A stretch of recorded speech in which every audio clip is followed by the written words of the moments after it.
Hello, Brian Benedus coming to you again. It is gloomy and rainy, so there's no place for me to go and no place I'd rather be but here. We are almost at the end of my book, Scared to Death, Do It Anyway. Just got done with the chapter 19 and 20 of the healing thought process, both emotionally and physically. We are on chapter 21, and it's titled It Never Really Goes Away. The whole secret to existence is to have no fear. Never fear what will become of you. Depend on no one. Only in the moment you reject all help are you freed. Buddha. Sounds like nobody's coming to me. It's hard to call any one chapter in this book the most important because anyone who suffers from anxiety and panic experiences the process a little differently. Any of the chapters in this book might be the trigger, the linchpin, the connection, the rocket that launches the reader on their own path to recovery and a better life. But despite this, I still think this chapter is the most important because no matter how successful you become at managing and overcoming agoraphobia, there's one sad truth that you will not be able to escape. It never really goes away.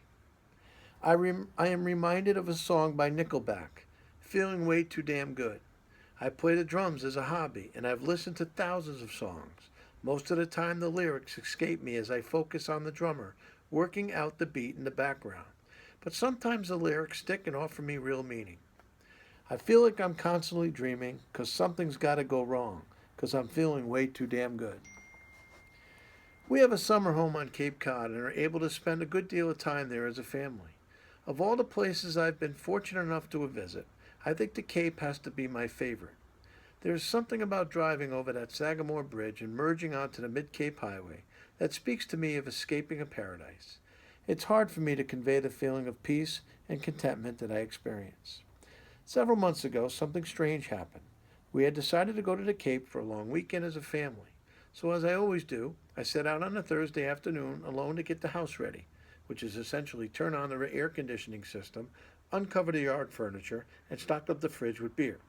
And that motorcycle ride from my house to the Cape in the middle of a perfect New England summer day is one of the most enjoyable parts of the weekend. As I rode, I felt ease, smiling with anticipation. Up ahead, I could see traffic thickening and the steel buttress of the Sagamore Bridge appearing overhead, right on schedule. Suddenly, I started to feel unexpectedly anxious. Was it the summer heat? The traffic? I couldn't be sure, but I could feel my anxiety level starting to climb. I started to focus on my fear of bridges, and I swear I hadn't been remotely bothered by a trip over a bridge in over 10 years. Then I realized that when I got to the house, I would be all alone. My anxiety level was rising from 3 to a 4 to a 5. I became angry at myself. I was really pissed, too. I stopped at a red light and pounded the handles of my bike with my fists. I had started to fight it just like I did when I was in my 20s. Old habits are hard to break. What the fuck, Brian? I thought you were done with this. I gripped the motorcycle handles tighter, and as I approached the bridge, I could feel my body physically shaking. My fight or flight response was in full operational mode. I could sense my heart pumping a steady flow of cortisol through my veins. In the old days, I would have stopped. I might have turned around and headed home, telling the family that I was sick, or that the motorcycle was broken, or creating some other ridiculous lie. But on this day, I was equipped with my tools I needed to repair this breakdown. I began to focus on a favorite quote: truth is always the companion of calm. Another saying I like to meditate on is Lucinda Bassett's, founder of the Midwest Center of Stress and Anxiety, who said, "Don't let a bad day scare you."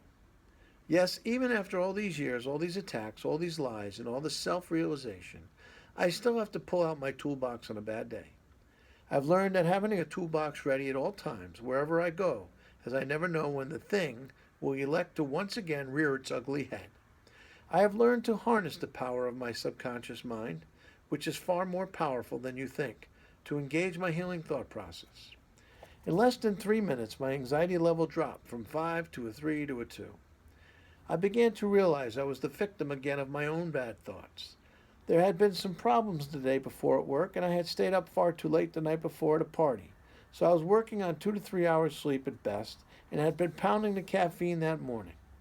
Just like a virus that attacks when you're tired and your immune system is down, Bad thoughts do the same. No matter how cured you think you are, those bad thoughts are out there lurking, waiting for you to let down your guard.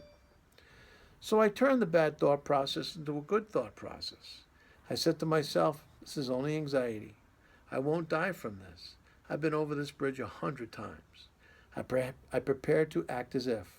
I thought about the fun we were going to have that weekend. I smiled. As the anxiety started to escape my body, I experienced a tingling feeling all over. The more I smiled, the better I felt.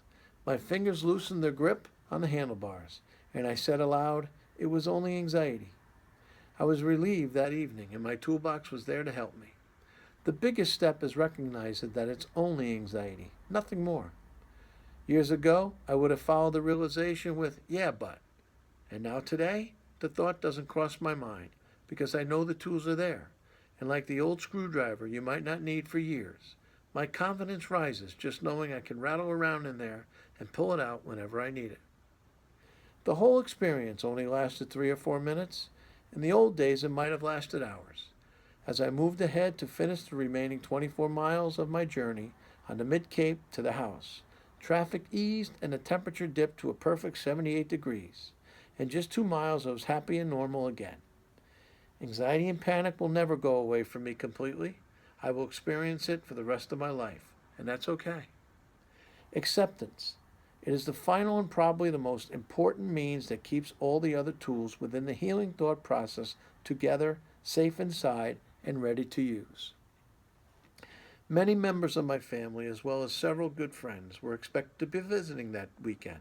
Before that happened, I had some time to myself to hit the beach, read a good book, and relax.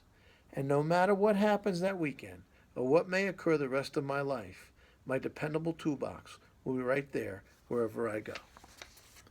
Nothing more to say. See you soon.